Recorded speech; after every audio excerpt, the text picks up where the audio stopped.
என் பேர் முரளி. நான் பொறியியல் கழகத்துக்கு வந்திருக்கிறேன். எனக்கு மனசு ஒரு நிலையா இல்ல. ஒரு குழப்பமாவே இருக்கு.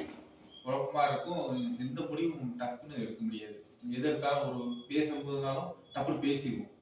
யோசிக்க மாட்டோம். இப்ப நீங்க இருக்கீங்கன்னு வச்சுக்கோங்களேன். உங்கள்ட்ட எப்படி பேசணும், என்ன ஏதுன்னு யோசிக்காம டப்புன்னு வார்த்தை விட்ட பிறகு அப்புறம் யோசிப்போம். எதுக்கு இப்படி பேசணும்? ச்சே இப்படி பேசிருக்க கூடாது அப்படின்னு மனசுல ஒரு எண்ணம் வரும். மனசு கஷ்டமா இருக்கும்.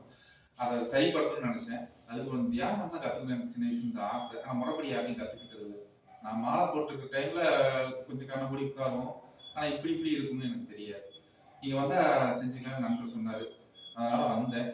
சிறப்பா இருக்கு. முதல்ல இருந்ததுக்கு இப்போ கொஞ்சம் நம்ம பேசும்போது அந்த சொல்லுது மனசுக்குள்ள. நிறுத்து, இந்த இடத்துல பேசாத அப்படின்னு ஒரு ஆள் சொன்ன மாதிரி சொல்லுது. அந்த இடத்துல பேசி நிறுத்திட்டு யோசிச்சு பேச ஆரம்பிச்சிருக்கோம். அது மாதிரி கொஞ்சம் பாசிட்டிவா நகர ஆரம்பிச்சிருக்கு. நம்ம அந்த உடல் சோர்வு